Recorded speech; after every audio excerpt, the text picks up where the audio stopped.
Hi friends, இன்றைக்கி பார்த்தீங்க அப்படின்னா காலையிலேருந்தே வ்ளாக் எடுத்திருக்கேன். இந்த வ்ளாக் பார்த்தீங்கன்னா ஆல்ரெடி நான் சொல்கிறது போல தான் ஒரு 4 நாளைக்கு முன்னாடி உள்ளது தான். டைம் இல்லாமல் வந்து அப்லோட் பண்ண முடியல. இங்கே பார்த்தீங்க அப்படின்னா காலையிலே ஒரு க்ளீனிங் வேலை. க்ளீனிங்னா இந்த கவுண்டர் டாப் ப்ளஸ் வந்து இந்த டைலெலாம் இருக்குது பார்த்தீங்களா, அந்த கருப்பு கலரில் நமக்கு வந்து வெள்ளை கலர் அந்த மாதிரிலாம் லைட் கலர்லலாம் இருந்து அப்படின்னா நமக்கு ஒரு ரசமோ ஏதாவது கடுவு பொட்டி தெரிச்சா கூட நமக்கு அந்த அழுக்கு தெரியும். ஆனால் இதில் தெரியவே தெரியாது. அதனால இது வந்து இன்னைக்கு வந்து பார்க்கும்போது அந்த எண்ணெய் பிசுக்கெல்லாம் கொஞ்சம் ஒரு மாதிரி இருந்தே போல் இருந்ததா, சரி நம்ம வந்து எல்லாமே மொத்தத்தில் க்ளீன் பண்ணிடலாம் அப்படிங்கிறதுக்காக நல்ல ப்ரஷ்ஷு போட்டு தேய்ச்சி சூப்பராக க்ளீன் பண்ணிட்டேன். க்ளீன் பண்ணதுக்கு அப்புறமா நல்ல ஷைனிங்காக இருக்குது இந்த டைலு. அந்த மாதிரி. ஆனால் கிச்சனுக்கு வந்து கொஞ்சம் லைட் கலராக இருந்தால் தான் நல்லாயிருக்கும். நமக்கு வீடியோ எடுக்கிறே நல்லா அல்லாமல் வந்து யூடியூபர் வந்து இல்லை நமக்கு வந்து வீடியோனா எடுக்கணும் அப்படின்னா அந்த மாதிரி டார்க் வச்சுருக்கலாம். நம்ம வந்து யூடியூபர் ஆனதுனால கொஞ்சம் லைட் கலர் இருந்து அப்படின்னா ரொம்ப நல்லா இருந்திருக்கும். அதுக்கப்புறமா இந்த பாக்ஸ் பார்த்தீங்க அப்படின்னா இதில் தான் ஆயில் கண்டெய்னர்லாம் வச்சுருப்பேன். சரி அதையும் ஒன்று கழுவிடலாம் அப்படிங்கிறதுக்காக. இது வந்து எதுக்காக வாங்கினது அப்படின்னா, இது வந்து ஃப்ரிட்ஜ் யூஸ்க்கு வேண்டி வாங்கினது. ஆனால் ஃப்ரிட்ஜில் இந்த மாதிரி கொண்டு வைக்கப்போ நிறைய பொருட்கள் வைக்க முடியாமல் ஆகுது. அப்போ அதனால இதை வந்து இதுக்கு நான் யூஸ் பண்ணிட்டேன். ஆயில் கண்டெய்னர் வைக்கிறதுக்கு வேண்டி. அது கூடவே நம்ம வந்து ஸ்டவ்வை வந்து க்ளீன் பண்ணிடலாம் அப்படிங்கிறதுக்காக அந்த க்ளீனிங் வேலையும் நடக்குது. ஸ்டவ் சும்மா வந்து ப்ரஷ் போட்டு லைட்டாக நம்ம இரும்பு ப்ரஷ்னு சொல்லுவோம்ல, அதை போட்டு இரும்பு ப்ரஷ்னு அந்த இரும்பு இல்லை, ஸ்க்ரப்பர் இருக்குல்ல, அதை போட்டு லைட்டாக சோப்பு போட்டு தேய்ச்சிட்டு ஒரு துணி வச்சு தொடச்சி எடுத்துக்கிட்டேன். அதுக்கப்புறமா அந்த ரிங்கெல்லாம் ஓகே பண்ணி போட்டதுக்கப்புறமா வீடு அதாவது இந்த கிச்சனில் என்ன ஒரு க்ளீனிங் வேலை செய்தாலுமே அது நமக்கு வந்து கொஞ்சம் அழகாக ஒரு பிரைட்னஸ் தெரிஞ்சே போல் இருக்கும். நல்லா தொடச்சி காயப்பட்டு இந்த டைலெல்லாம் இப்போ மின்னுது அழகாட்டு. அந்த மாதிரி காலையில் வந்து க்ளீனிங் வேலையெல்லாம் முடிச்சுக்கிட்டேன். இப்போ வந்து இப்படி தான் இருக்குது நம்ம கிச்சன். இன்றைக்கி வந்து மழை வரும்னு எதிர்பார்த்துட்டே இருந்தேன், வரவே இல்லை. அதுக்கப்புறமா இதை வந்து லைட்டாக தண்ணியில் கழுகுனெல்லாம் லைட்டாக வெயிலில் வந்து காய வச்சுக்கிட்டேன். அதுக்கப்புறமா இடத்துல கண்டெய்னர் தூக்கி வைக்கணும். அதனால இது வந்து பேப்பர் அதில் போட்டுடலாம் அப்படிங்கிறதுக்காக. இது டிஷ்யூ பேப்பர் கிடையாது, ஆனால் பேப்பர் போல் ஒன்று. இது கிட்டத்தட்ட இந்த ரோல் வந்து வாங்கி ஒரு 4 வருஷம் இருக்கும். 4 இல்லை 5 வருஷத்துக்கு மேலே ஆகுது. அது ரோலாக இருந்தேனால இது என்ன அப்படின்னா ஒரு பால் காய்ப்போட நாங்கள் வாங்கினது. அதுக்கப்புறமா இது வந்து இந்த ஸ்க்ரப்பர் வந்து நமக்கு வந்து ரிலையன்ஸில் வாங்கினேன். 5 அணை இருக்குது, 6 அணை இருக்குது, ₹50 லாபம் தான். நிறைய நாளைக்கு அப்புறமா இன்றைக்கி வந்து மிஷின்லேருந்து தைக்கணும்னு ஒரு ஆசை வந்து. என்ன அப்படின்னா நமக்கு வந்து மெத்த கவர் ஒன்று தைக்கணும். அது வந்து நமக்கு ரேஷன்லேருந்து வாங்கிக்கிட்டேன். ரேஷன்லேருந்து எனக்கு காட்டுக்கு இல்லை, இன்னொருத்தங்க காட்டுக்கு வாங்கிக்கிட்டேன். ₹50 கொடுத்து. அவங்க ₹50 விற்றாங்க, நான் ₹50 கொடுத்து வாங்கிட்டேன். சிலவங்க ₹60 விற்கிறாங்க. அந்த மாதிரிலாம் வாங்கினதுக்கு அப்புறம் தான் தெரிஞ்சுது இது வந்து நல்ல துணி இல்லை, இது வந்து பாலிஸ்டர் அப்படின்னு. அதுக்கு முன்னே வாங்கினதெல்லாம் முந்தையெல்லாம் காட்டனில் இருக்கும், தச்சு போடுறதுக்கு அழகாக இருக்கும். சரி எதுவாக இருந்தாலும் ஓகே நம்ம வந்து தச்சு போட்டுடலாம் அப்படிங்கிறதுக்காக இதை வந்து முந்தானை இருக்கலாம், அதை அப்படியே தனியாக கட் பண்ணி எடுத்துடணும். அதுக்கப்புறமா இருக்க பேலன்ஸ் எல்லாம் 2ஆக நேராக கட் பண்ணி எடுத்துடணும்.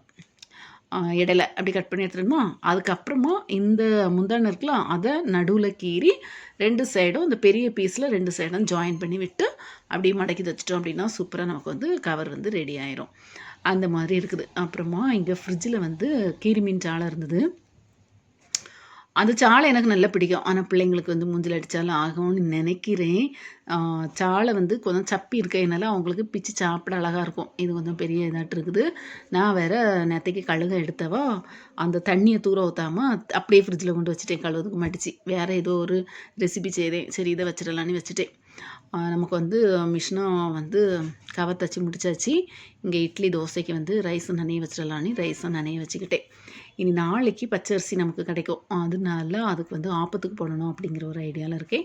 இந்த மாதிரி வேலைகள்லாம் நமக்கு வந்து நடந்துகிட்டே இருக்குது. நான் வந்து ஒரு யூடியூப்பில் வந்து ஒரு வீடியோ பார்த்தேன். ஒரு 8ஆம் கிளாஸ் ஒரு பையன், அவன் வந்து ஒரு காட்டு பிரதேசம், அதாவது ஒரு ரப்பர் எஸ்டேட் போல் இருக்குது, அது பக்கத்தில் இருந்து ஒரு சாக்கு விரித்து போட்டுட்டு அதுலேருந்து காய்கறி விற்றுட்ருக்கான். காய்கறி நிறைய இல்லை, ஒரு 10 தேங்காய், அதுக்கப்புறமா ஒரு 10 வாழைக்காய், அதுக்கப்புறமா கொஞ்சம் கப்பை, கொஞ்சமாக இஞ்சி, இந்த மாதிரிலாம். அப்போ வந்து ஒரு யூடியூபர் வந்து அவனை கூப்பிட்டு அவன்கிட்ட பேட்டி எடுக்க போகிறாரு. போகப்போ அவன் சொல்கிறான், இது வந்து நான் வந்து எல்லா நாளும் ஸ்கூலுக்கு போவேன், 8ஆம் கிளாஸ் படிக்கான், எல்லா நாளும் ஸ்கூலுக்கு போவேன், ஞாயிற்றுக்கிழமை மட்டும் இந்த வேலை நான் பார்ப்பேன் அப்படின்னு கேட்டு. அதுக்கப்புறமா அதை ஓடிச்சு விட்டு தான் நான் பார்த்தேன். கொஞ்சம் நேரம் கழித்து திருப்பி நான் அதை பார்க்கேன். அப்போ வந்து அவன் அவனுக்கு வீட்டுக்கு அவங்க கூட்டிகிட்டு போகிறான். அங்கே என்ன வளர்க்குறாங்க, அப்புறமா வந்து எருமை மாடு, அப்புறமா இது கோழி, நாய், ஆடு, இந்த மாதிரி எல்லாமே அவன் வளர்க்குறான் இன்ட்ரெஸ்ட்டாக. நம்ம வந்து யூடியூப்பில் கொஞ்சம் வீடியோ எடுத்த உடனே நமக்கு வந்து டயர்ட் ஆயிரும். அதுவும் அது ரொம்ப ஓடலைன்னா அதை விட இதாயிரும். இந்த மாதிரிலாம் இருக்கும். ஆனால் அந்த பையன் வந்து 8ஆம் கிளாஸ்லேயே இவ்வளவு நேக்கா இவ்வளோ வேலைகள்லாம் செய்யணும்னா பாராட்டக்கூடிய விஷயம். அந்த ஞாபகம் எனக்கு வந்தது. அந்த வயசில் இந்த மாதிரி சம்பாதிக்கிறது அப்படின்னா அது ஒரு பெரிய விஷயம். அதாவது அவன் என்னென்னா ஒரு நேரம் கூட அவனுக்கு ரெஸ்ட்டு கிடையாது. ஸ்கூலுக்கு போவான், படிப்பான், அது அவனுக்கு கரெக்டாக நடக்குது. சனிக்கிழமை லீவ் அப்படின்னா அந்த ஆடு மாடெல்லாம் கொஞ்சம் பார்ப்பான். அதுக்கப்புறமா அவங்க அம்மா பாப்பாங்களா இருப்பான். இவனுக்கு அதில் ஒரு இன்ட்ரெஸ்ட்டு. காய்கறி விற்கிறதுக்கு வந்து இந்த வயசில் எந்த பிள்ளைங்க ரோட்டு சைடு வந்து காய்கறி விற்கவே மாட்டாங்க. அவன் அழகாக செய்கிறான். சரி, ஓகே. நான் இங்கே ஆப்பத்துக்கு என்னென்னா பச்சரிசி, அதுக்கப்புறமா வந்து உளுந்து 2 கப்பு பச்சரிசிக்கு 1/4 கப்பு உளுந்து போட்டு நல்லா நனைய வச்சுக்கிட்டு அரைக்கும்போது கொஞ்சமாக சோறு போட்டு அரைச்சிக்கிட்டேன். இது வந்து அந்த நம்ம வந்து அந்த பேட்டரியில் ஊற்றிக்கிட்டு அந்த மிக்ஸி ஜாரில் தண்ணி இந்த பேட்டரிக்கெல்லாம் அதில் ஒரு கப் அளவுக்கு தண்ணி ஊற்றி கொஞ்சம் குழுகுலாக நம்ம வந்து ஒரு பாத்திரத்தில் எடுத்து நல்லா காய்க்கணும். இதுக்கு பேருன்னு சொல்லுவாங்க. அதுக்கு பேர் கப்பி காய்க்கிறதுன்னு சொல்லுவாங்க. இது ஆப்பத்துக்கு தான். அப்போ வந்து கப்பி காய்ச்சி அது கொஞ்சம் கட்டியாட்டு ஆயிரும். அதுக்கப்புறமா ஃப்ளேம் ஆஃப் ஆகிக்கிட்டு நல்லா ஆற விட்டுறணும். அது வந்து நான் ஒரு 20 நிமிஷம் கிட்ட ஆறிட்டா, அதனால நான் கொஞ்சம் மிக்ஸி ஜாரில் போட்டு திருப்பி அந்த கப்பியை ஒரு அரைச்சிக்கிட்டு தண்ணி ஊற்றி அரைச்சிட்டு அப்படியே மிக்ஸ் பண்ணி வச்சுக்கிட்டேன். உப்பு போட்டு கலக்கி வச்சுக்கிட்டேன். அடுத்த நாள் பாருங்கள், அடுத்த நாள் வந்து சண்டே வந்து மேலே சூப்பராக இருக்கும். கொஞ்சம் பயம் இருந்தது. இந்த ஆப்பத்துக்கு வந்து நான் பல சேனல் நான் தேடினேன். அதாவது தேங்காய் இல்லாமல் நம்ம ஆப்பம் சுட்டுறணும். நிறைய பேர் சுட்டுறதெல்லாம் பார்த்துருக்கேன். நல்ல ஷேப்பாலாம் வரும். ஆனால் நான் செய்துட்டு இல்லை. நான் வந்து ஏற்கனவே நீங்கள் பார்த்துருப்பீங்க. நான் வந்து தேங்காய் சோறு இதெல்லாம் போட்டு ஈஸ்ட்டு போட்டு புளிக்க வச்சு அந்த மாதிரி தான் செய்வேன்.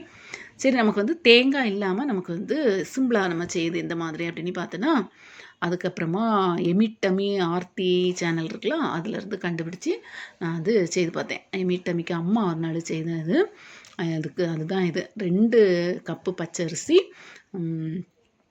1/4 கப்பு வந்து உளுந்து, அதுக்கப்புறமா ஒரு கைப்பிடி சோறு இவ்வளோ போட்டு சூப்பராக அரைச்சி இந்த மாதிரி கப்பி காய்ச்சி போட்டேன்னா சூப்பராக வந்தது. காலையிலே பிள்ளைங்களும் சுட்டு குடிச்சு எனக்கு வீடியோ எடுக்க முடியலை. இப்போ நான் காணிச்சது வந்து ஈவினிங் உள்ளது. இதுதான் அன்றைக்கி நடந்தது. அதுக்கப்புறமா இப்போ வந்து நம்மளுக்கு என்ன அப்படின்னா, அந்த பாமாயில் இருக்குல்ல, அதை இந்த மாதிரி ஒரு பாத்திரத்தில் ஊற்றி வச்சுடுவேன். இந்த குப்பிலெல்லாம் ஊற்றி வச்சோன்னா பெரிய ப்ராப்ளம் ஆகி போவோம். கட்டி பிடிச்சி உள்ளாடி இருக்கும். பாதி எண்ணெயும் தூர தான் ஊற்ற வேண்டியது இருக்கும். அந்த மாதிரி, அதாவது ஒட்டி இருக்கும். அந்த மாதிரி இப்படி ஊற்றிருக்கேன். அதுக்கப்புறமா இன்னொன்று என்னென்னா, நமக்கு வந்து நம்ம கவரில் வாங்கக்கூடிய பொடியெல்லாம் இருக்குல்ல, மஞ்சள் பொடி, என்ன பொடினாலும் சரி தான், நம்ம சாம்பார் பொடி, இது எல்லாமே இந்த கவரை வந்து யூஸ் பண்ணிக்கிட்டு இப்படியே ரப்பர் பேண்டு போட்டு ஒரு கண்டெய்னரில் போட்டு வச்சிடணும். தயவு செய்து இதில் தட்டி வைக்காதுங்க. ஏன்னா நமக்கு எக்ஸ்பைரி டேட்டு, நமக்கு ஒரு தடவை சிக்கன் வாங்குவோம், நமக்கு வந்து பீஃப் எல்லாம் வாங்கணும் அப்படின்னா சில நாள் நான் 4 மாதத்துக்கு அப்புறம் கூட வாங்குவேன். நமக்கு இதில் எக்ஸ்பைரி டேட் வந்து 5 மாதம் இல்லைன்னா 6 மாதம் தான் தரோம். அதில் நமக்கு தெரியாமல் போயிடும். அதனால இப்போ வந்து இப்படி செய்துக்கிட்டேன். நான் கண்டெய்னர்லேயே போட்டு வச்சுட்டேன். இது வந்து நேற்று ஹஸ்பண்ட் வரப்போ பைனாப்பிள் ஸ்குவாஷ் ஒன்று வாங்கிட்டு வந்திருந்தாங்க. இந்த ஸ்குவாஷ் வந்து ரொம்ப ஒன்றும் பிடிக்கலை. எனக்கு எப்போவுமே பிடிக்கிறது மிராண்டா அண்ட் வந்து ஃபேண்டா, இதுதான் ரொம்ப பிடிக்கும். 7 அப் கூட பிடிக்காது. இது வந்து வாங்கிட்டு வந்தாங்க. அதை வந்து ஜூஸ் போட்டு அப்பப்போ குடிச்சிட்ருக்கோம். அதுவும் வந்து இந்த டைம்லலாம் ரொம்ப குடிக்கிறது கிடையாது, பயம். பிள்ளைகள் தொண்டை வலி வந்துடுவோனே. அதுக்கப்புறமா கருவாடு, ஃப்ரிட்ஜெல்லாம் காலியாக தான் இருக்குது. கருவாடு இது வந்து கசூரி மேத்தி. இந்த கசூரி மேத்தி எல்லா யூடியூபரும் யூஸ் பண்ணுறாங்கன்னு வாங்கி வச்சா, இது கிட்டத்தட்ட 1 வருஷம் ஆகிட்டு நான் யூஸ் பண்ணி. எக்ஸ்பைரி டேட் வந்து ஓகே ஆகிட்டு. இனி அது தூர தான் போடணும். ஹஸ்பண்டுக்கு தெரிஞ்சால் நம்மளை தள்ளுன்னு தள்ளுவாங்க. அதனால இந்த யூடியூபெல்லாம் பார்த்து நமக்கு நிறைய விஷயத்தில் நல்ல விஷயம் நிறைய நடக்குது. இந்த சமையல் விஷயத்தில் நல்ல விஷயம், இந்த மாதிரி கெட்ட விஷயங்களும் நிறைய நடக்குது. அதனால நம்ம தானே பார்த்துக்கணும். அவள் அதை மாதிரி செய்தா, இவன் இதை மாதிரி செய்தேன், இது போல் செய்து பார்ப்பேன். இந்த பேக்கிங் சோடா பாருங்கள், நிறைய நாளைக்கு அப்புறமா கேக்கு செய்யலான்னு அந்த பேக்கரியில் போய் பேக்கிங் சோடா வாங்கினேன். அங்கே பார்த்தீங்க அப்படின்னா எக்ஸ்பைரி டேட்டை பார்க்காம வந்துட்டேன். அது 9 மாதம் டைம் கொடுக்குறான். இது பார்த்தீங்க அப்படின்னா நான் வாங்கி 2 வாரம் தான் ஆகுது. மொத்தமே 2 மாதம் தான் டைம் கொடுத்துருக்கான். அப்போ வந்து இதை கொண்டு ரிட்டன் கொடுக்க எனக்கு மடி. அதனால் நான் வச்சிட்ருக்கேன். சரி, 25 ரூபா மேட்ரு, இது கொண்டு மெனக்கட்டு போக வேண்டாம் அப்படிங்கிறதுக்காக. அதனால பேக்கிங் சோடா வந்து அதில் வந்து லாஸ் ஆகிப்போச்சு. சரி, அப்படி இருக்குது. இங்கே பார்த்தீங்க அப்படின்னா செம்ம வெயில், வீட்டிலலாம் இருக்க முடியாது. இப்போ நம்மளாவது கிரவுண்ட் ஃப்ளோரில் இருக்கோம். மேலே ஃப்ளோரில் உள்ளவங்கலாம் எப்படி தான் இருப்பாங்களோ தெரியாது. ஒவ்வொரு இடங்களையும் சொல்கிறேன். நல்லா கஷ்டப்பாடாக இருக்கும். இங்கே வந்து ஃபேமி உள்ளாடி இருந்து படிச்சுட்ருக்கா. 10th எக்ஸாம் எழுதணும். இங்கே வந்து மற்ற ஆட்டுக்கு வந்து கஞ்சி தண்ணி எடுத்து வச்சுக்கிட்டேன். க்ளீனிங் மேலே ஓரளவு தான் முடிச்சிருக்கேன். இனி இருக்குது அடுத்த விலாகில், அதெல்லாம் காணிக்கலாம் அப்படிங்கிறதுக்காக. இது வந்து பார்த்திங்க அப்படின்னா கிட்டத்தட்ட 2 நாள் எடுத்த விலாகு இந்த மாதிரி இருக்குது. ஓகே ஃப்ரெண்ட்ஸ், பாய்.